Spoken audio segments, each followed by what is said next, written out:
आवाज क्लियर जा रही है?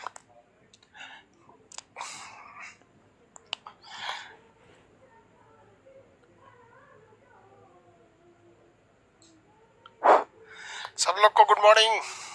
आज सुबह का क्लास डिस्टर्ब रहा नेट की वजह से। देखिए बाबू, इससे पहले के क्लास में हम आपको जो बताए थे अभी तो थोड़ा स्लो ही चल रहा है आदमी, ताकि आप लोग को धीरे धीरे थोड़ा सा आइडिया हो जाए।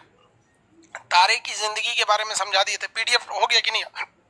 पीडीएफ अपलोड हो गया ना? नहीं, तारे की जो लाइफ थी वो सारा लाइफ हम तारे का बता दिए थे कि कोई भी तारा बनने से पहले क्या होता है, वो एक निहारिका रहता है, फिर क्या बनता है, तारा बनता है, फिर वो बनता है लाल दानव, इसके बाद अगर वो छोटा है तो श्वेत वामन, उसके बाद बनेगा काला वामन, और अगर बड़ा है तो बनेगा अभिनव तारा, अभिनव तारा से वो बनेगा न्यूट्रॉन, क्वेसर, पल्सर, इसमें से कुछ, उसके बाद वो बन जाएगा ब्लैक होल। ये तारे की जिंदगी बता दिए थे हम। साथ ही आपको गैलेक्सी और वो भी बता दिए थे। हम लोग की गैलेक्सी का नाम क्या है? कितने लोग बता सकते हैं हम जिस गैलेक्सी में रहते हैं उसका नाम क्या है?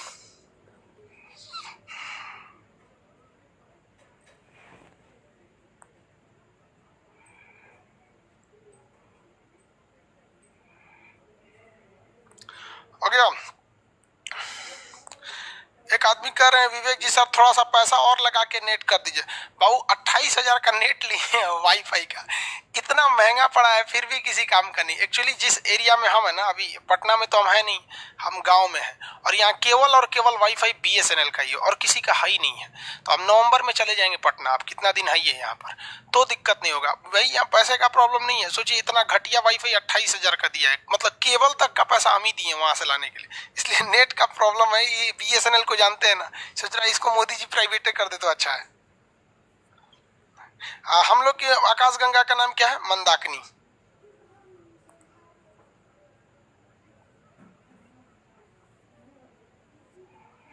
देखिए वो, ये हम लोग रहते हैं मंदाकिनी नामक आकाशगंगा में। अब कुछ आपको आगे बता देते हैं, यहाँ पे ध्यान से देखिए। कितने लोग बता सकते हैं कि हम लोग एक क्लस्टर में कितने मंदाकिनी रहते हैं? एक क्लस्टर में कितनी आकाशगंगाएं रहती हैं? आंसर दीजिए फटाफट। एक क्लस्टर में कितनी आकाशगंगाएं रह सकती हैं? एक क्लस्टर में कितनी आकाशगंगाएं रह सकती हैं? आंसर फटाफट। आंसर भाई 1 2 3 4 कितना होता है? जल्दी बताइए। हाँ, 3 रह सकती हैं। 3 रह सकती हैं। हम लोग ये भी आकाशगंगा, ये भी आकाशगंगा, ये भी। हमारी आकाशगंगा का नाम क्या है? मंदाकिनी। मंदाकिनी। इंग्लिश वाले इसे क्या बोलते हैं? सब मिल्की वे। हमसे सबसे करीबी आकाशगंगा का नाम क्या है? देवयानी। देवयानी। और दूसरा सबसे करीबी का नाम है एनजीसी। NGC S33। बस एनजीसी 33 लिख देते हैं यहाँ पर। अब इन तीनों को मिला देते हैं तो क्या बन जाता है भाई? Super cluster. क्या बन जाता है? क्लस्टर का ये या सुपर क्लस्टर। तो हमारी सुपर क्लस्टर में 3-3 आकाशगंगाएं आती हैं। हम जिस आकाशगंगा में रहते हैं उसे हम मंदाकिनी कहते हैं, और हमसे जो सबसे करीबी आकाशगंगा है उसे हम देवयानी कहते हैं। जो हमसे दूसरा सबसे करीबी आकाशगंगा है उसे एनजीसी 33 बोलते हैं। तो ये हमारी सुपर क्लस्टर का पूरा काम हो गया। यहाँ तक तो समझ में आ गया था। आपको ये भी बता दिए थे हम। अब जरा हम थोड़ा आगे भी बता दें, फिर नेक्स्ट जो पढ़ाए थे उसको रिवाइज करा के फिर आगे बढ़ेंगे। ये हमारी आकाशगंगा है। हमारी आकाशगंगा का नाम क्या भैया? मंदाकिनी। हमारी आकाशगंगा का नाम क्या है? मंदाकिनी। इसमें हमसे सबसे करीबी तारा कौन है? सूर्य है। सबसे करीबी तारा सूर्य है। दूसरा सबसे करीबी तारा कौन सा है भाई? प्रोक्सिमा सेंचुरी है। दूसरा सबसे करीबी तारा प्रोक्सिमा सेंचुरी है। तो यहां हम बना दिए प्रोक्सिमा सेंचुरी। लेकिन कहेगा कि सबसे चमकीला तारा कौन सा है, तो वो है आपका साइरस या डॉग स्टार। साइरस या डॉग स्टार। किसी को दिक्कत? और उसके बाद कहेगा कि सबसे ठंडा तारा कौन है, तो ओरियन नेबुला है। क्या है? ओरियन तारा। वो आगे बताएंगे, अभी नहीं। यहां तक में तो समझ में आ गया, यहां तक में कोई दिक्कत नहीं था। अब एक बात बताइए, सूर्य से जो दूरी पर स्थित तारों के समूह हैं, तो ज्यादा दूरी पर है, उन्हें हम तारा मंडल कहते हैं या नक्षत्र कहते हैं? आंसर दीजिए। जो दूरी पर है उनको, क्योंकि पहले दूर वाला पढ़ लेंगे हम। आपको मंदाकिनी बता दिए ना, उसके दूर वाला फिर अंदर आएंगे। जो दूर है उनको क्या कहते हैं? आंसर। जो दूर है उनको क्या कहा जाता है? सूर्य से जो दूरी पर स्थित है उन्हें क्या कहा जाएगा? तारामंडल या नक्षत्र? जल्दी जल्दी बताएंगे। तारामंडल या नक्षत्र? तारामंडल, वेरी गुड। क्या कहा जाएगा? तारामंडल। इस तारामंडल तो भाई लोग देखने भी जाते हैं, लोग वो एक तो नहीं प्लानिटोरियम रहता है तारामंडल वहां पर, तो तारामंडल आप लोग देखने भी जाते हैं लोग। अब हम थोड़ा सा तारामंडल के बारे में बता दें। आप सुने होंगे ध्रुव तारा, या फिर एक और तारा होता है बृहद सप्तऋषि, लघु सप्तऋषि, जिसे इंग्लिश में कहते हैं उर्सा मेजर, उर्सा माइनर, एक हंटर या ओरियन तारा होता है। यही 4-5 तो तारामंडल से आपका क्वेश्चन ज्यादा आते हैं सब। ये हमारी आकाशगंगा हो गई। हमारी आकाशगंगा यानी हम जिस गैलेक्सी में रहते हैं वो अकेली गैलेक्सी थोड़ी है भैया। टोटल गैलेक्सी की संख्या कितनी है? 100 अरब। और हर एक गैलेक्सी में तारों की संख्या कितनी है? 100 अरब। हम जिस गैलेक्सी में रहते हैं इसका नाम क्या है? मंदाकिनी। हमारी आकाशगंगा का नाम क्या है? मंदाकिनी। इसका आकार कैसा है? स्पाइरल है। इसका आकार कैसा है? स्पाइरल है। एक क्वेश्चन पूछा था, ध्यान से समझिएगा, आपके पीडीएफ आज डाल दिए हैं। पीडीएफ में आपको हर चीज मिल जाएगा। क्वेश्चन पूछा था कि जो आकाशगंगा होती है, जो आकाशगंगा, ये किसका समूह होती है? तो सारे लोगों ने मार दिया कि भैया तारों की समूह होती है। लेकिन कहा था कि इस आकाशगंगा में तारे सबसे ज्यादा कहाँ होते हैं? मतलब बीच में, या उनकी आर्म साइड में, या फिर सेंटर में। तो किसी भी आकाशगंगा में तारों की जो सबसे ज्यादा संख्या देखी जाती है वो देखी जाती है उसके सेंटर पार्ट में, जिस सेंटर पार्ट को हम लोग बल्ज कहते हैं। बल्ज, बल्ज क्या कहेंगे? बल्ज। इंग्लिश हिंदी दोनों में इसे क्या कहा जाता है? बल्ज कहा जाता है। Centre of galaxy is known as bulge. और बल्ज में तारे की संख्या ज्यादा है। अब एक बात बताओ भैया, कितने लोग हमसे ये बता सकते हैं, उम्मीद करते हैं कि बहुत कम लड़के आज नए होंगे, जो नए होंगे वो तो पिछला क्लास देखे ही होंगे लोग। चलिए देखिए, जो पिछला क्लास तो रिकॉर्डेड में पढ़ा ही रहता है प्रीवियस क्लास में करके। तारा ही तो मरता है तो ससुरा ब्लैक होल बनता है। कितने लोग ये बता सकते हैं कि ब्लैक होल की संख्या, ब्लैक होल की मात्रा वो किनारे पर ज्यादा मिलेगी या बल्ज में ज्यादा मिलेगी? ब्लैक होल की संख्या कहाँ ज्यादा मिलेगी? सेंटर, मतलब बल्ज कहिए या सेंटर कहिए, यहां ज्यादा मिलेगी या आउटर पार्ट में मिलेगी? आंसर दीजिए फटाफट। ब्लैक होल की सबसे ज्यादा संख्या कहाँ देखने को मिलती है? आंसर।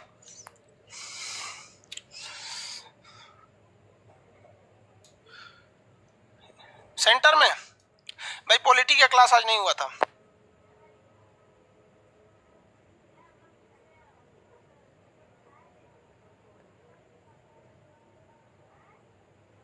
वेरी गुड, सेंटर में ही मिलती है। सेंटर कहिए या बल्ज कहिए, टेक्निकल नाम क्या हो जाता है? बल्ज होता है। अभी तो गधा भी जानेगा यार कि जहां ज्यादा तारे रहेंगे वहीं ब्लैक होल बनने की संभावना है, क्योंकि बड़े तारे ब्लैक होल बन जाते हैं और छोटे तारे क्या नाम है, ब्लैक ड्वार्फ बन जाते हैं, काला वामन। तो यहाँ ब्लैक होल होता है। सूर्य कहाँ पाया जाएगा भैया? सूर्य तो साइड वाले हिस्सा में है। सूर्य कहाँ है? साइड वाले हिस्सा में है। यहाँ पर किसी को कोई दिक्कत नहीं। अब ऐसा थोड़ी है कि सूर्य एकदम साइड में है। सूर्य के इधर भी तारे हैं, इधर भी तारे हैं सब। इसमें तारों की संख्या इधर भी है। यहाँ भले आपको लग रहा होगा कि यहाँ 8-10 तारे हैं, लेकिन इसी में करोड़ों तारों की संख्या है साइड में ही। तो जो सूरज से यहाँ पर तारों की संख्या है, इस पास में, यहाँ पर इस थोड़ी दूरी पर, उन्हें हम लोग कहते हैं तारामंडल। और जो सूर्य से करीब में तारों की संख्या है उन्हें हम कहते हैं नक्षत्र। तो पहले हम क्या पढ़ने जा रहे हैं? तारामंडल, ग्रुप ऑफ स्टार। पहले क्या पढ़ लेते हैं? तारामंडल, ग्रुप ऑफ स्टार। ये दूर पे बनते हैं। दूर पर बनने के कारण इनका ज्यादा महत्व नहीं है और हमारे आम जनजीवन में ज्यादा इफेक्ट नहीं डालते हैं। अरे भाई सूर्य किनारे, साइड पे कौन बोल रहा है? सूर्य तो साइड में ना, सूर्य साइड में, यहाँ ज्यादा रहते हैं सब। अब देखिए, नक्षत्र, तारों का जो समूह होता है उसमें आपको 3 क्वेश्चन से ज्यादा पूछता है। एक होता है ध्रुव तारा। ध्रुव तारा, इस ध्रुव तारा को देखने के लिए 2 और चीजें होते हैं सब। एक होता है आपका सप्तऋषि। अरे ऋषि कैसे लिखाता है जी? ऋषि, अरे वो ऋषि वाला ऐसे रहता है, ऋषि। और एक होता है लघु सप्तऋषि। इसको एक सप्तऋषि 2 टाइप के होते हैं। एक होता है बृहद, बड़ा, और एक होता है लघु, छोटा। इंग्लिश में इसे क्या कहेंगे? जो बड़ा रहेगा उसे कहते हैं उर्सा, बड़ा है तो मेजर, और अगर छोटा है तो इसे को कहेंगे उर्सा माइनर। ये एक ही का नाम है। सप्तऋषि का मतलब कितना है भैया? उसमें 7 तारे हैं। 7 तारों का एक ऐसा समूह है जो 2 अलग अलग समूह है। 7 तारे रहेंगे, 4 तो एक पास रहेंगे, 1 2 3 4, और 3 तो साइड में रहेंगे ऐसे। तो ये 4, ये 3, 7। तो ये 7 तारों के ऐसे 2 समूह हैं जो 7-7 के 2 अलग ग्रुप है। एक तो थोड़ी दूरी पर है, एक तो थोड़ा करीब है। जैसे देखिए ना, 7 तारा का, यहाँ पे हम 7 तारों का ग्रुप बना दे रहे हैं। ये भी तो 7 तारों का समूह है, तो सप्तऋषि कहेंगे। और यहाँ फिर एक हम 7 तारों का ग्रुप बना दे रहे हैं। यहाँ देखिए,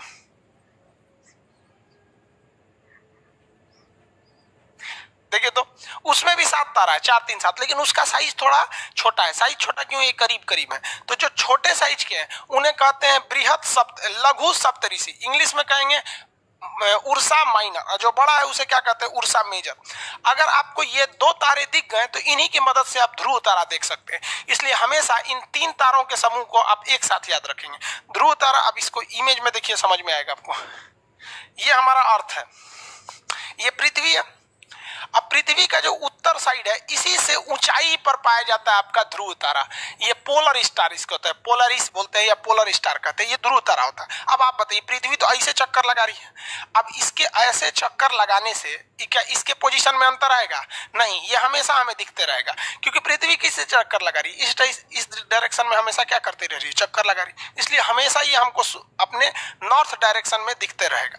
इसलिए अगर कोई आदमी रास्ता भटक गया है और उसे ये नहीं समझ में आ रहा है कि नॉर्थ, आपको पता है चारों डायरेक्शन में से कोई एक डायरेक्शन मिल जाए और उसमें से भी नॉर्थ मिल जाए तो काम बन जाएगा, क्योंकि जो चुंबक होता है वो नॉर्थ और साउथ में जाता है, चुंबक। तो हमको नॉर्थ डायरेक्शन बताने के लिए कौन सा तारा होता है? ध्रुव तारा। ये बहुत चमकता है उत्तर दिशा में। अभी इसको हम दिखाएंगे, अभी समझिए ध्यान से। ये किधर होता है? पृथ्वी के हमेशा उत्तरी ध्रुव पर होता है, दक्षिणी ध्रुव पर नहीं होता है।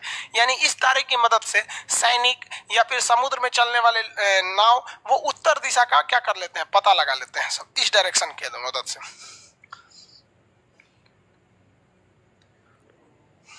आगे देखिए, यहां देखिए, ये है आपका उर्सा माइनर। 7 तारों का समूह होता है, 1 2 3 4 5 6 7। यहाँ तो पोलरिस हो जाता है, 1 2 3 4 5 6 7। ये देखिए, 7 तारों का समूह होता है ये उर्सा माइनर, लघु सप्तऋषि। 1 2 3 4 5 6 7। और इसी के ठीक सामने होता है आपका ध्रुव तारा। इसके ठीक सामने क्या होता है? ध्रुव तारा। तो ध्रुव तारा ढूंढने से पहले आपको पहले चौकोर ऐसे तारे आसमान में घूमने देखने पड़ेंगे। अगर इसे भी नहीं मिलते हैं सब ध्रुव तारा में, तो यहाँ देखिए उर्सा मेजर देखिए, 1 2 3 4 5 6 7। इसका आकार जरा देखेंगे, ये बड़ा है, इसका आकार ये बड़ा है। तो दोनों में अंतर क्या चीज है? देखिए, अंतर इस बात का है कि जो उर्सा मेजर है इसमें भी 7 तारे हैं, लेकिन इन 7 तारों के जो बैक डायरेक्शन होता है ना, बैक डायरेक्शन, इसके ठीक आगे मिलेगा आपको ध्रुव तारा। ठीक है, लेकिन जो छोटे तारों के समूह है जिन्हें हमने लघु सप्तऋषि कहते हैं, क्योंकि ये करीब करीब है, इनके पीछे वाले साइड में नहीं मिलेगा, इनके मुंह के सामने मिलेगा। इसको आप समझिए कि इनका सूंड है, हाथी का सूंड कैसे होता है? सामने। तो इनका 4 यहाँ होगा सब। ये डॉटेड लाइन ऐसा नहीं है, ये कल्पना के लिए खींच दिया गया था कि आपको आराम रहे। तो ये 7 तारों का ऐसा समूह है, इनके सूंड के ठीक सामने मिलेगा कौन सा? ध्रुव तारा, जिसे हम लोग पोलरिस स्टार कहते हैं। और ऐसे ही 7 तारों का एक बड़ा सा समूह है, उनके सूंड के आगे नहीं, उनके पीछे साइड के ठीक ऊपर देखेंगे तो मिल जाता है ध्रुव तारा।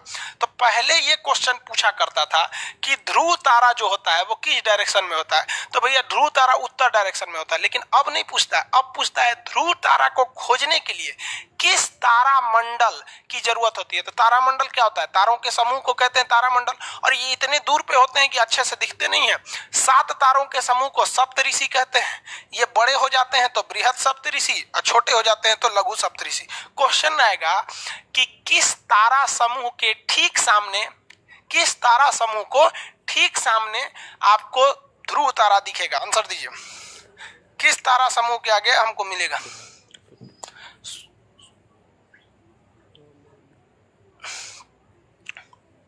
सूरज राज पुरोहित कह रहे हैं कि सर अगर लाइव क्लास मिस हो जाएगा तो रिकॉर्डेड बचा रहेगा। हाँ, बचा रहेगा।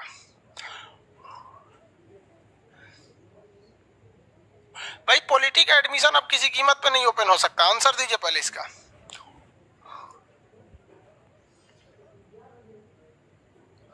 मेजर या माइनर? आप आंसर दीजिए ना भैया, मेजर या माइनर? उर्सा तो दोनों में लगता है। उर्सा का मतलब क्या होता है? सप्तऋषि। उर्सा मेजर या माइनर? अरे एम लिखता है बेवकूफ, तो एम से तो मेजर भी हो जाएगा माइनर भी हो जाएगा। बस मेजर माइनर लिखो ना भैया। देखो मेजर के तो पीछे रहता है, मेजर के पीछे और माइनर के आगे, माइनर के आगे। अब एक बात बताइए, आप ऐसे ही देखिए ना, कोई बड़ी सी हाथी है, उसके आप आगे रहिएगा नहीं, सोच रहा कब सूंड से लगेगी पीट देगी, तो बड़का हाथी है कि आदमी पीछे रहता है, और छोटी सी हाथी रहेगी तो उसके आगे खिलाता है आदमी। तो छोटा हाथी के सूंड के ठीक सामने पोलर स्टार, और बड़ी हाथी के पीछे रहता है पोलर स्टार। लेकिन अगर कह देगा पोलर स्टार कौन से डायरेक्शन को दर्शाता है, तो भैया पोलर स्टार हमेशा किस डायरेक्शन में रहता है? नॉर्थ डायरेक्शन में। पोलर स्टार हमेशा नॉर्थ डायरेक्शन में रहता है। ये समझ में आ रहा है आपको? लिखे तो वो कहां गया?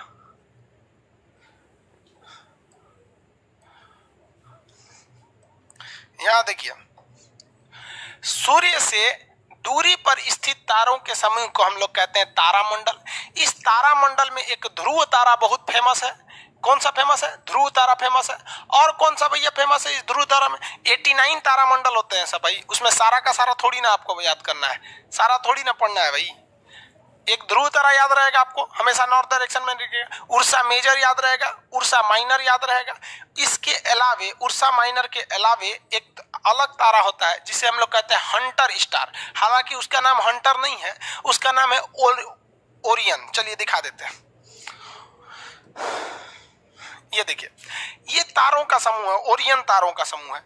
ये एक यहाँ है, दो, तीन बीच में रहेंगे सब, तीन ऊपर, और इस साइड में लाइन से खूब ज्यादा रहते हैं सर। इस तारा समूह को हम लोग कहते हैं ओरियन। क्या कहते हैं? ओरियन। किस नाम से जानते हैं? ओरियन। इसे हम लोग मृग कहते हैं। क्या कहेंगे? मृग। ओरियन नाम से जानते हैं। लेकिन ये लगता है जैसे कोई शिकारी धनुष लिया हुआ है। शिकारी क्या लिया हुआ है? धनुष लिया हुआ है। इसलिए इसे शिकारी यानी हंटर तारा कहते हैं। हंटर मतलब होता है ना शिकारी। देखिए ना, यहाँ पे अगर आप देखेंगे तो ये हम सारे तारों को मिला देते हैं। ये दोनों नीचे वाले को मिला देते हैं, यहाँ मिल गया, ऐसे मिला देते हैं, लगता है जैसे ये शिकारी कोई खड़ा है और ये अपने हाथ में ये तीर लिया हुआ है और यहां से ऐसे कोई भाला वगैरह इस टाइप का लिया हुआ है, लग रहा है ना कोई शिकारी है। इसलिए इसी को कहा गया है हंटर स्टार। हंटर स्टार के नाम से जानते हैं। लेकिन हंटर स्टार को आप क्वेश्चन पूछेगा तो आपको ओरियन बताना है। कहेगा कि किस तारामंडल, अब तारामंडल तो आप समझते हैं सूर्य के करीब तो रहेगा नहीं, सूर्य से दूरी पर स्थित तारों के समूह को हम क्या कहते हैं? तारामंडल। कहेगा कौन सा तारामंडल शिकारी के समान दिखता है, यानी हंटर स्टार की तरह कौन दिखता है? तो मार दीजिएगा उर्सा मेजर, उर्सा माइनर। लड़कवा सब उर्सा मेजर, उर्सा माइनर जनवे करता है सर। तो उर्सा मेजर, उर्सा माइनर नहीं मानना है आपको। क्या मार देना है भैया? कि भाई शिकारी की तरह दिखने वाला तारामंडल का नाम है ओरियन। अब ये तारामंडल तो तारों के समूह होते हैं। अब आप बताइए ना भैया, ये तारों का समूह है कि नहीं? ये नहीं पूछेगा कि कितने तारे होते हैं इसमें बहुत ज्यादा तारे होते हैं इसमें, अपना 16-17 के आसपास। तो ये इसमें तारों की संख्या ज्यादा होती है। लेकिन तारों की संख्या पूछेगा तो उर्सा मेजर, उर्सा माइनर दोनों में कितने होते हैं? 7 होते हैं। ध्रुव तारा किसके सामने रहेगा? उर्सा माइनर यानी लघु के सामने रहेगा। किसके पीछे रहेगा? उर्सा मेजर के सामने रहेगा, मेजर के पीछे रहता है। अब ये जो तारों का समूह है, इसमें एक और पूछता है, हाइड्रा पूछता है कि सबसे ज्यादा तारों की संख्या किस समूह में है? किस समूह में? जैसे कॉलेज में भी ना दोस्तों का ग्रुप रहता है, 4 गो दोस्तों का वो ग्रुप है, किसी का वो ग्रुप है। किसी दोस्तों के ग्रुप में बहुत ज्यादा तारे रहते हैं, मतलब बहुत ज्यादा दोस्त रहते हैं सब। जैसे हम लोग का एक ग्रुप जो था दोस्तों का, उसमें 5-6 दोस्त रहते थे लोग। और हम ही लोग के कॉलेज में कुछ ऐसे भी ग्रुप थे जिसमें 25-25 लड़के रहते थे। तो वैसे ही तारों के ग्रुप को तो हम तारामंडल कहते ही हैं। तारों के ग्रुप को क्या कहते हैं? तारामंडल, ग्रुप ऑफ स्टार, तारामंडल। इस तारामंडल में 89 ताराओं के समूह हैं सब। कितने ग्रुप हैं? 89 ग्रुप हैं। इन सभी ग्रुप को तारामंडल कहते हैं। इसमें आपको एक मिल गया उर्सा मेजर, एक मिल गया उर्सा माइनर, एक मिल गया आपको ओरियन। अब इसमें कहता है कि जैसे उर्सा मेजर में 7 गो तारा, माइनर में भी 7 गो तारा, इसमें सोच रहा 15-16 गो तारा। तो कौन से तारे में सबसे ज्यादा समूह होंगे, मतलब किस ग्रुप में ज्यादा तारे मिलेंगे आपको? तो वो आपको उसमें लगाना है आपको हाइड्रा। हाइड्रा सबसे ज्यादा तारों की संख्या वाले में क्या लगा देंगे भाई? हाइड्रा। किसी को कोई दिक्कत नहीं?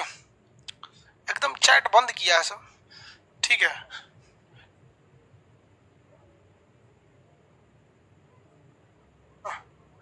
एकदम शांति से एकदम ध्यान लगा के पढ़ रहा है ध्यान लगा के पढ़ भाई। हम ध्यान लगा देते हैं तो हमको लगता है सो गया सो क्या। चलो भाई समझिए ध्यान से आप।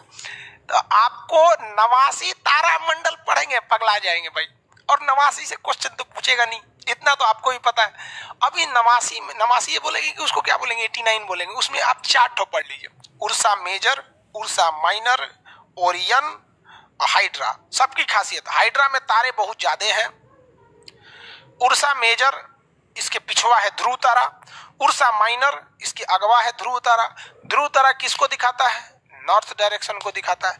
ओरियन का शकल कैसा है, हंटर की शकल का है। तो ये तारों का जो दूरी पे समूह है इसे तारामंडल के नाम से जानते हैं। यही तारामंडल आपको दिखाया जाता है, तारामंडल में जाइएगा तो घूमने के लिए वो अपने से ऐसे दिखाते रहता है, उस पर गोल टाइप का बनाया रहता है। आप लोग तारामंडल घूमने जाइएगा वहां ही सब दिखा देता है आपको। समझ में आ गया कि नहीं? ये एक बहुत बारीकी से समझ में आता है, इस पे ज्यादा दिमाग नहीं लगाएंगे लोग। अब नीचे वाले में आते हैं नक्षत्र, कॉन्स्टलेशन यानी नक्षत्र। अरे भाई आप कितनी बार कमेंट कर रहे हैं, सूरज राजपुरोहित जी, आपको कमेंट का आदमी जवाब देते रहेगा। जो बैच खत्म हो चुका है उसमें एडमिशन नहीं ले सकते हैं, जो बैच स्टार्ट हो चुका है। जैसे ज्योग्राफी में आप इस हफ्ते ही एडमिशन ले सकते हैं, इसके बाद आप चिल्लाते रह जाएंगे एडमिशन नहीं होगा। यहाँ पर अभी यूट्यूब पर कोई स्पेशल वीडियो बना के नहीं बोले हैं, एक वीडियो के लास्ट में बोल दिए हैं। अब कोई ध्यान दिया होगा तो होगा, नहीं तो नहीं दिया होगा। ऐसा हमको वो नहीं रहता है कि ले लो जितना एडमिशन लेना, ये सब नहीं होता है भाई। जो एडमिशन क्लोज हो चुके हैं, आप कह रहे हैं कि पॉलिटी में ले लीजिए, मैप में ले लीजिए, ये सब नहीं है। और दुकान फॉन्ट में सीबीएसई बोर्ड का लग रहा है, देख रहे हो ना राजपुरोहित, वो इटालियन भाषा में लिख रहा है, मतलब इसे खूब करली वाला सीबीएसई बोर्ड वाला। चलिए घुसिया जाता है सीबीएसई। अब हम आते हैं नक्षत्र पे। यही नक्षत्र तो ज्योतिष का डिसाइड करता है, नक्षत्र जरूरी है। आइए नक्षत्र पढ़ा देते हैं। नक्षत्र बड़ी टेढ़ा है भैया पढ़ने वाला। नक्षत्र किसे कहेंगे, सूरज के जो करीब तारों के समूह हैं, सूरज के चारों ओर वैसे तारे जो बहुत ही निकट हैं, इनके समूह को हम तारामंडल न कह के क्या कहते हैं, नक्षत्र। और जो दूरी पर हैं उन्हें क्या कहते हैं, तारामंडल। नक्षत्र की चर्चा करते हैं तो नक्षत्र सूरज के चारों ओर 360 डिग्री पर है। नक्षत्र कितने डिग्री पर है, 360 डिग्री पर है। कितने डिग्री पे भैया, 360 डिग्री। तो ये हमारे हो गए सूर्य, सूर्य भगवान यहां बना दिया। अब इनके चारों ओर हमको क्या बनाना है, नक्षत्र बनाना है। 360 डिग्री पे कितना डिग्री भाई, 360 डिग्री।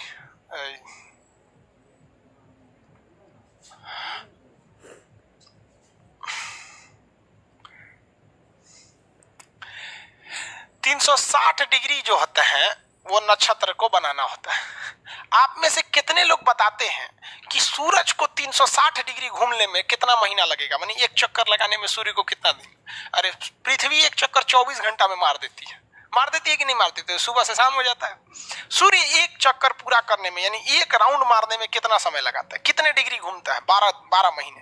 कितने महीने घूमते हैं भैया, 12 महीने घूमते हैं। कितने महीने, 12 महीने का चक्कर लगाता है। तो आप बताइए 360 डिग्री जो है ये कितने दिन में घूमते हैं, 12 महीने में। कितने महीने में, 12 महीने। भाग दीजिए कितना आएगा, 12 3 36, 30 डिग्री। 30 डिग्री यानी एक महीने में 30 डिग्री घूमते हैं। तो यहाँ आपको 30 का खंड बनाना पड़ेगा। 12 ठो खंड बना देते हैं। कै गो खंड बना, 4 भाई। खंड गिनिए तो कैट हो गया है, 1 2 3 4 5 6 7 8 हो गया 12। देखिए 1 2 3 4 5 6 7 8 9 10। अरे एक और बांटना पड़ेगा ना इसमें। अब 12 हो गए, ध्यान से देख लेंगे। 12 हो गया, 1 2 3। अरे मिटा के नाम ही लिख देते हैं, सही रहेगा। हाँ देखिए 1 2 3 4 5 6 7 8 9 10 11 12। 12 जो है ना, ये 12 जो घर है, इस 12 को हम लोग कहते हैं राशि। इस 12 को क्या कहते हैं, राशि। यानी सूरज इतना घसकने में कितने डिग्री घसकने में, 30 डिग्री घसकने में। यानी राशि जो होती है, राशि ये क्या होती है भैया, राशि क्या होता है, 360 डिग्री का चक्कर 12 महीने में लगा रहा है। तो 12 महीने में लगा रहा है तो एक महीने में कितना डिग्री घूमेगा? 30 डिग्री। तो राशि कितने डिग्री को बताती है? 30 डिग्री को राशि बताती है। राशि कितने को बताता है? 30 डिग्री। 30 डिग्री घूम गया तो उसी को हम लोग क्या कहते हैं? राशि। इसी को कहते हैं सूर्य का राशिफल। क्या कहते हैं? राशिफल। लेकिन देखिए ये जो राशि है, सूर्य पूरा घूमेगा तब ना राशि को पार करेगा। इस राशि के दौरान इसको बहुत सारे हमको क्या मिलते हैं? नक्षत्र मिलते हैं। क्या मिलते हैं? नक्षत्र मिलते हैं। नक्षत्र की संख्या बताइए तो भैया, नक्षत्र की संख्या बोलिए फटाफट। 27 नक्षत्र कितने होते हैं? 27 नक्षत्र होते हैं। और ये 27 नक्षत्र 360 डिग्री के पे घूमते रहते हैं यहाँ पे सूर्य के साथ 360 डिग्री पर। यानी 360 डिग्री घूमने में 12 महीने लगते हैं। कितने महीने? 12 महीने। तो बताइए यहाँ देखिए टोटल 27 नक्षत्र हैं और 12 महीने में ये पूरा चक्कर लगा देता है पूरा एक साल में। तो बताइए तो कितना काटेंगे तो कितना आएगा? 2.25 आएगा। अरे 12 दूनी 24 होता है और फिर एक उधर 3 और जोड़ना पड़ेगा तो 2.25 आएगा। यानी हम एक ये बात कह सकते हैं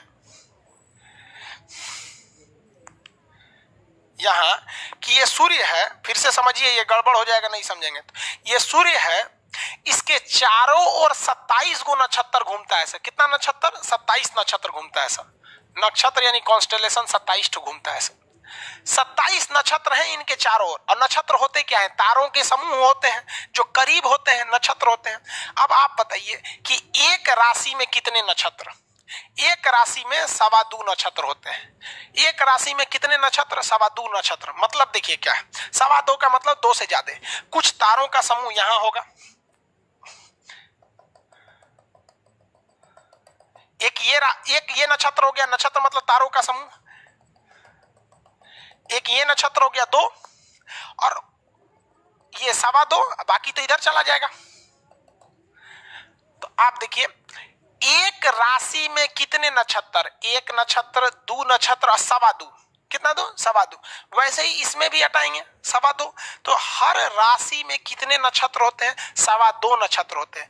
अब कोई लड़का पैदा हुआ, ध्यान दीजिए, अब कोई लड़का पैदा हुआ और वो इस 10वें महीने में पैदा हुआ, मान के चलिए यहाँ 10 इस राशि में पैदा हुआ कोई लड़का, तो उसके राशिफल कौन सी राशि में पैदा हुआ है? तो 10वीं राशि में हुआ है। कौन सी राशि में? 10वीं राशि में। अब राशि पंडित जी तो देखते हैं, अभी उसको समझाएंगे, पहले ये तो समझिए, न तो एक के बार में नहीं समझ में आएगा।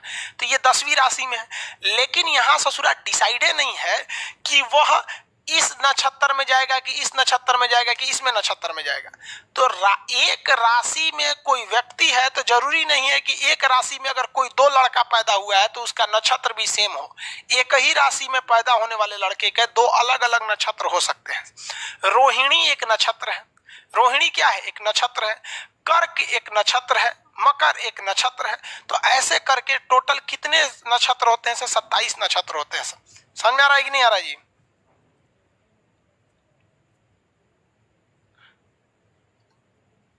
यार ये लोग नया नया लड़का सब नौटंकी करने चला आता है, सब पूछ डेली एक के सवाल पूछेगा सब।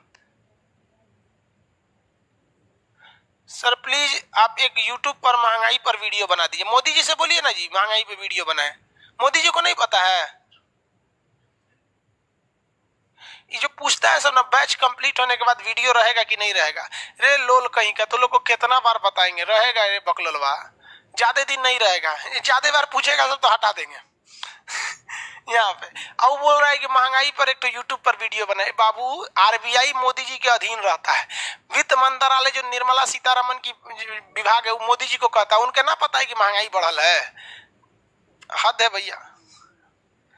अब यहाँ देखो भैया महंगाई पे वीडियो बनाते हैं। हम महंगाई पे वीडियो बनाएंगे तो सब कहेगा से एंटी नेशनल है। यहाँ पर देश का जनता जाति देख के वोट देता है और नेता से खोजता है विकास। घंटा विकास करेगा, तू विकास के नाम पे वोट दिया है? नहीं दिया है। जाति के नाम पे वोट बटेगा, विकास खोजेगा नेता से। यहां ज्योग्राफी पढ़ भाई। देखिए भाई कोई डाउट है तो इसमें पूछिए, नक्षत्र में वगैरह में। अब जो देखिए बाबू, अब एक बात ध्यान से समझिए, जो एग्जाम लायक चीज थी उसको हम अभी बता दिए हैं। इसके बाद आपकी कॉमन जानकारी की चीजें बताएंगे। एग्जाम के लिए यही था कि नक्षत्र की संख्या कितनी होती है? 27 नक्षत्र। राशियों की संख्या कितनी होती है? 12 गो राशि होती है। कितनी राशि? 12 राशि। एक राशियों की संख्या कितनी होती है? 12। एक राशि कितने डिग्री का होता है? 30 डिग्री का। कितने डिग्री का? 30 डिग्री का। साल में कितनी राशियां? 12 राशि। हर एक राशि में कितने नक्षत्र? 2.25 नक्षत्र, 2.25 नक्षत्र होते हैं। जबकि तारामंडल की संख्या 89, तारामंडल की संख्या 89। तारामंडल कहां थे भैया? वो तो दूरी पर थे। ये ब्लैक वाला तारामंडल, ये वाला यहाँ पे। अभी देखिए, अब ज्योतिष की दुनिया में अब चलेंगे लोग। अभी तो ये एस्ट्रोनॉमी चल रहा है, अब एस्ट्रोलॉजी, ज्योतिष की दुनिया में चलेंगे कि कौन नक्षत्र कैसा है, किस लड़का का मतलब कौन लड़का ज्यादा लड़की पटा लेता है, ये सब चीज बताएंगे। किसका महिलाओं से नहीं जमेगा, किसका बहुत मुंह फुलाने वाला रहेगा, इस टाइप का। ये सब चीजें एस्ट्रोलॉजी वाली चीज होता है। अभी तो ये एग्जाम वाला चीज था। यहाँ तक समझ में आया?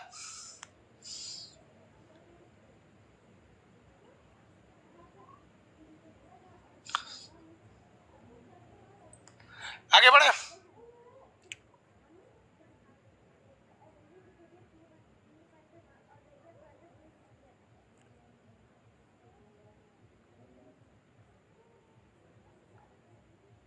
देखिए भैया, आप और कोई क्वेश्चन है तो वो पूछिए।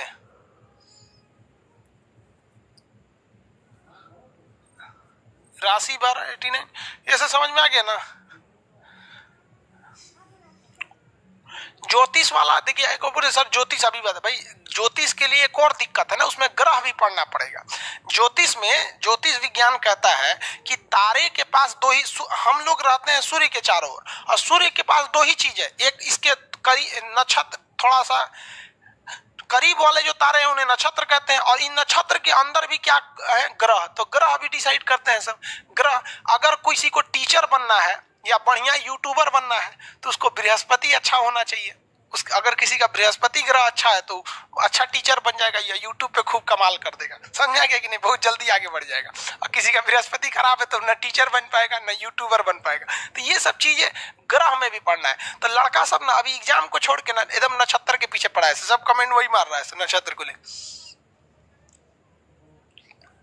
आगे बढ़े।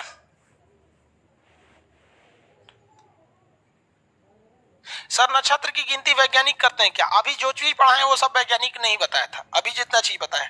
अब इस पर ज्योतिष वालों का अपना मानना है। देखिए, ज्योतिष अलग नहीं है, ज्योतिष को एस्ट्रोलॉजी कहते हैं। ज्योतिष का ये मानना है कि जो भी व्यक्ति रोहिणी नक्षत्र में होता है, किसमें? रोहिणी में हो जाता है, रोहिणी नक्षत्र में, तो उसके वो थोड़ा सा मतलब क्या बताते हैं, थोड़ा इधर चक्कर पकड़ ज्यादा करता है। वृषभान में होता है वो अलग हो जाता है। तो ये नक्षत्र अलग अलग होते हैं। सब पहले इतना समझ में आया कि नहीं? पीडीएफ वगैरह डाउनलोड हो गया ना आप लोग का? पीडीएफ डाल दिए हम, 2 घंटे में पहुंचेगा। चलिए, अब कॉन्स्टलेशन इतना है।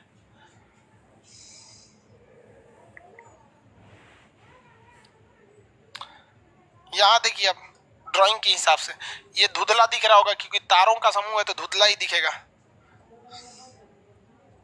यहां पर हमारा सूर्य स्थित है, ये सूर्य, और ये सारे के सारे हमारे नक्षत्र हैं सब, ये सारे के सारे नक्षत्र हैं सब। अब देखिए, सूर्य जो है यहाँ पर सूर्य का चक्कर लगा रहा है, ये हमारा सूर्य हो गया यहाँ पे। अब अगर यहां देखिएगा तो यहां भी तारों का समूह है, ये कर्क समूह है। तारों का ये समूह क्या? कर्क समूह है। इसकी उल्टा देखेंगे तो मकर समूह आएगा। कौन सा समूह आ जाएगा? मकर समूह आ जाएगा। तो ये तारों का समूह, ये सब क्या है? नक्षत्र है सब, ये सब के सब नक्षत्र हैं सब। अब ज्योतिष कैसे काम करेगा उसको समझिए। सब के सब नक्षत्र में है सब। बीच वाला हमारा सूर्य है। सूर्य के साथ चक्कर कौन लगा रहा है भाई? सूर्य के साथ चक्कर लगा रहा है पृथ्वी। सूर्य के साथ चक्कर कौन लगा रही है? ये पृथ्वी चक्कर लगा रही है, यही चक्कर लगा रही है ना। तो साइंस तो यहां तक बता दिया। अब ज्योतिष वाले क्या कहते हैं? ज्योतिष वाले कि जिस समय जो लड़का पैदा हुआ उस समय पृथ्वी के ठीक सामने कौन सा नक्षत्र था। जैसे यहाँ कोई लड़का पैदा हुआ, जब पृथ्वी यहाँ थी, तो आपको पता है कि साइंस को भी पता है, ज्योतिष को भी पता है कि जून के महीने में पृथ्वी कहाँ रहती है, जुलाई में कहाँ रहती है, अप्रैल में कहाँ रहती है। तो मान लीजिए ये जून के समय में ये स्थिति थी। अब जून के समय में, या मान लीजिए कोई लड़का दिसंबर में पैदा हुआ, ठीक है। तो दिसंबर में सूर्य पृथ्वी यहां रहती है। अब वो देखेंगे कि इसके ठीक सामने कौन नक्षत्र है, तो इसके सामने जो नक्षत्र है मकर नक्षत्र है। कौन सा नक्षत्र है? मकर नक्षत्र। अब ज्योतिष वालों ने एक एवरेज निकाला है कि मकर नक्षत्र में जो लड़के पैदा होते हैं इनका स्वभाव कैसा होता है, क्या क्या दिक्कत आती है। तो इसी पर जो साइंस यहीं तक आके रुक जाता है। साइंस ये सारा चीज समझा के आगे निकल जाता है, लेकिन ज्योतिष कहता है कि भैया जो जहां पैदा हुआ, अब जैसे मान लीजिए कि कोई यहाँ पे पैदा हुआ तो इसके ठीक सामने देखेंगे कौन सा नक्षत्र है, ये नक्षत्र को देखना रहता है। तो यही चीज को मिला दिया तो इसे कहा जाएगा एस्ट्रोलॉजी। तो भारतीय जो ज्योतिष विज्ञान है वो किस पर आधारित है? नक्षत्र पर आधारित है। ये तारामंडल पर आधारित नहीं है। इसके अलावे एक और चीज निर्भर कर देता है। देखिए, ऐसा तो नहीं है कि सूर्य का चक्कर केवल हमारी अपनी पृथ्वी लगा रही है। हमारे इस सूर्य का चक्कर और भी ग्रह लगा रहे हैं। शनि ग्रह भी लगा रहा है, मंगल ग्रह भी लगा रहा है और ग्रह भी लगा रहे हैं। अभी ग्रह पढ़ाए नहीं इसलिए कंफ्यूज हो जाएंगे आप लोग। मान लिया कि बीच में कोई ग्रह आ गया, शनि ग्रह। कौन ग्रह? शनि ग्रह। अब एक बात बताइए, जब लड़का इस स्थिति में पैदा हुआ है तो उस पर मकर का प्रभाव ज्यादा पड़ेगा कि शनि का प्रभाव पड़ेगा? फिर वो शनि का प्रभाव पड़ जाएगा। शनि ग्रह का क्या पड़ जाता है? प्रभाव पड़ जाता है। तो ये किसी भी ज्योतिष विज्ञान एस्ट्रोलॉजी पर दो ही चीज का डिपेंड करता है, एक ये नक्षत्र और दूसरा ये आपका ग्रह। नक्षत्र और ग्रह, यही दो चीज पर आपका टोटल ज्योतिष आधारित है। अब यहां तक में हो गया, तब आपसे कुछ क्वेश्चन पूछे फिर आगे बढ़ते हैं। कुछ क्वेश्चन हम लिखते जाते हैं, आप आंसर देते जाइए।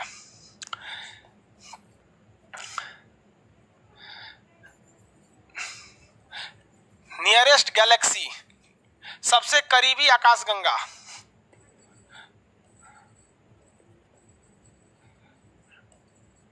Second nearest Galaxy. दूसरा सबसे करीबी आकाशगंगा कौन है? इसका नाम बताइए, इसका फटाफट। इसका दूसरा सबसे करीबी आकाशगंगा, दूसरा वाले का नाम दीजिए। एंड्रोमेडा तो सबको पता है, दूसरे वाले का नाम, दूसरा सबसे करीबी, दूसरे वाले का नाम दे दीजिए। दूसरे वाले का नाम नहीं याद आ रहा है। NGC 33, NGC 33। ये क्या है? सुपर क्लस्टर है, हमारा सुपर क्लस्टर है। इसमें हमारी एक मंदाकिनी हो जाएगी, एक एनजीसी 33 हो जाएगा, एक देवयानी हो जाएगी। यहां पे हो जाएगा। सबसे गर्म तारा कौन सा है? चमकीला। सबसे चमकीला या गर्म? गर्म पूछता नहीं, चमकीला ही पूछता है। सबसे चमकीला तारा साइरस। सबसे जो करीब में है वो कौन सा होगा? सबसे करीब, निकटतम तारा। सबसे निकट हमारे सूरज है, और कहेगा कि सूरज से सबसे निकट कौन सा है, तब प्रोक्सिमा सेंचुरी है। सबसे चमकीला कौन सा है? साइरस या डॉग स्टार। साइरस या डॉग स्टार सबसे चमकीला है।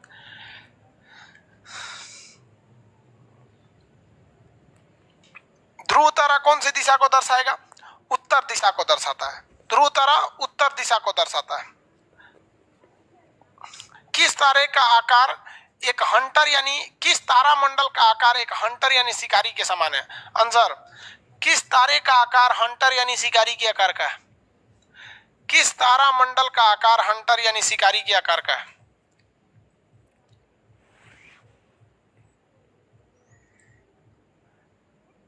हंटर यानी शिकारी के आकार का है भैया। Orion, Orion, very good. Ursa Major कौन बोल रहा है भाई?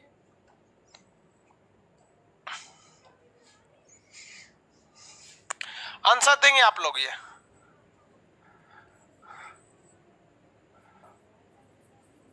पोलर स्टार है। कितने लोग बता सकते हैं? यही देखना है।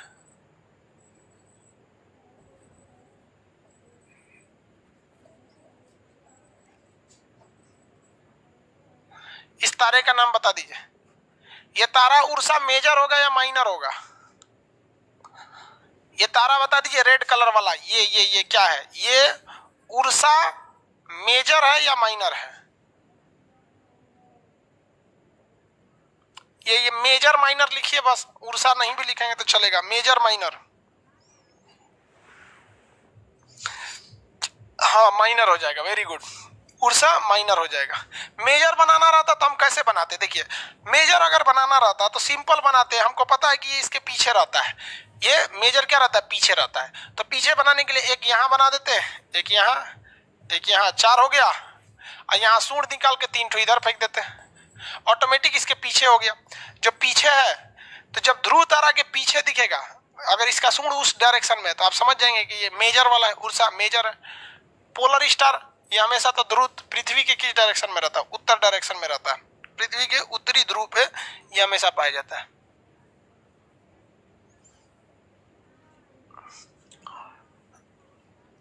चलिए समझ में आ गया आप लोगों को। पीडीएफ देखिए, आपको जितना बताए हैं ध्यान से समझिए, आपको अब तक 3 टॉपिक बता दिए हैं।